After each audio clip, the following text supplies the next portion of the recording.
Все равно у каждого периода жизни есть свои приоритеты, есть свои привязанности. Davası odamı orzum ve karangi ile yapılmışım. تو سال 1364 تاجیکستان در یک وضعیت نهایت ناگوار دچار شده بود. همین قشما میگم. بعد استقلالیت گوشه یک جدا بیستی شکست سرم در این دوره یاردم هم نمیکنه کو.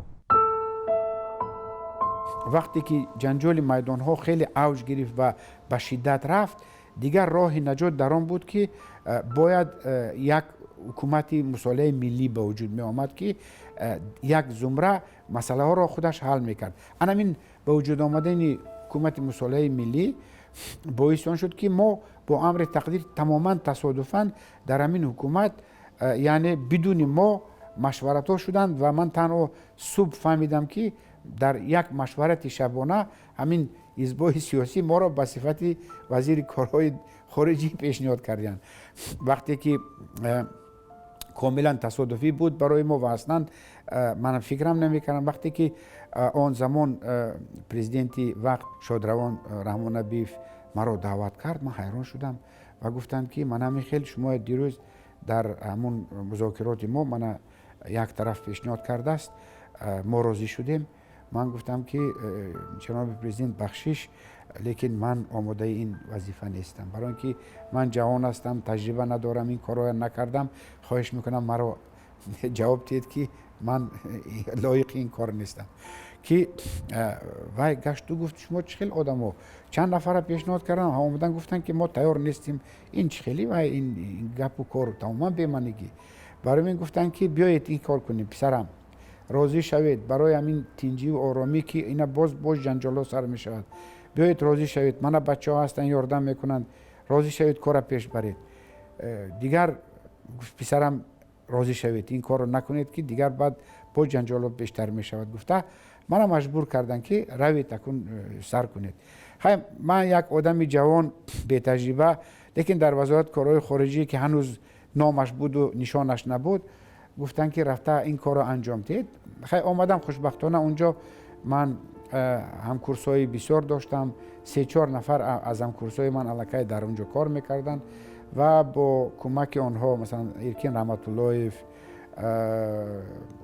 ایرکین قاسیموف، میرشکرف، میرافزل و دیگرها که همکورسا بودن اونجا فعالیت داشتن. و برای همینم وقتی ما رفتیم در تأسیس همین وزارت یعنی فعالیت ها شروع شده بودند و به ما وظیفه شد که باید ما همین وزارت رو تأسیس دهیم. و برای من کنکورس اعلان کردم، بهترین افرادی که تجربه داشتن در خارج کار کرده بودن، زبانهای خارجی میدونستن، اینا ما جمع کرده کنکورس گذراندیم و بچهای بهترین رو انتخاب کردیم.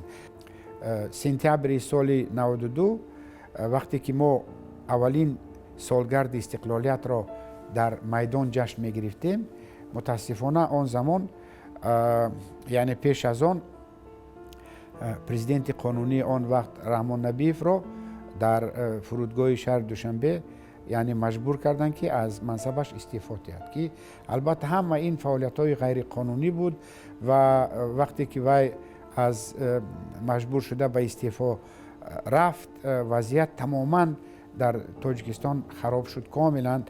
و در همین حالت در نیویورک سیاسی 27 سازمان ملل متحد دایر شد و باید راهبر یعنی موقت تاجیکستان اکبرشاه اسکندرov به این سیاسی میرفت، اشتراک میکرد، اونجا از نام تاجیکستان سخنرانی میکرد. لیکن از بس که وضعیت خیلی وزنین بود، اون کسا منو دعوت کرده، گفتن که شما همچون وزیر کارهای خارجی رفته در نیویورک باید برآمد کنید. من پرسیدم که خیلی مایلش چیکار کنم؟ گفت برآمد را به 2 زبان تیار کنید، به زبان روسی و به زبان انگلیسی، که مبادا اونجا شما هر 2 زبان را نقض میدونید، میتونید به 2 زبان اگر بینید کدامش خوب.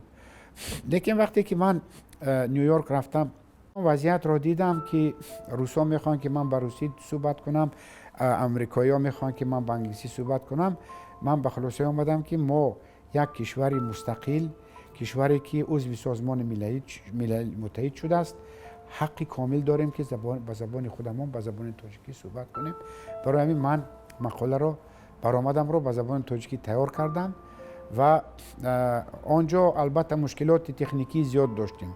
برای من از سازمان ملل متحد از دفتر سازمان خواستم که در این مسئله به من کمک کنند که مثلا برای ترجمه کردن از تاجیکی به انگلیسی و به زبانهای دیگری سازمان ملل متحد پهن کردن مواد و این چیزا واقعا سازمان ملل متحد دفترش کمک همه جانبه کردن و من این را آماده کرده خودم به زبان تاجیکی و برای تمام زل به زبانهای ضروری سازمان ملل متحد ترجمه کرده تقسیم کردیم و همونجا اولین برآمد رو به زبان تاجیکی کردیم. این نشانه آن بود که ما کشور مستقل هستیم. تاجیکستان الکی کشور مستقل شده است. اصلا اگر راجع به استقلالیت اصلی صحبت کنیم از سال 2004 کاملا به دست آمد. برای چی از سال 2004؟ برای اینکه ببینید ما دو رکن اصلی استقلالیت را تا سال 2000 نداشتیم. اول اینکه پول ملی خودمان را نداشتیم که خوشبختانه سال 2000 پول سامانی خودمان را چاپ کردیم. این یک معیار و یک رکن اساسی است. و سال 2004 تمام سرحدهای جمهوری تاجیکستان را مرزبانان تاجیک به دست گرفتند. این الکی یک رکن مهم دیگری یعنی دولتداری هست و امروز می شود گفت که ما تمام رکنهای صاحب استقلالی را داریم در دست خودمان. Все равно у каждого периода жизни есть свои приоритеты, есть свои привязанности. در وقتش آدما آرزو میکردن که ایره یک بشه. تا سال 1364 تاجیکستان در یک وضعیت نهایت ناگوار دچار شده بود. همین قشما میگم. بعد استقلالیت گوشه یک جدا بیستی شکست رم در این دوره یاردم هم نمیکنه که.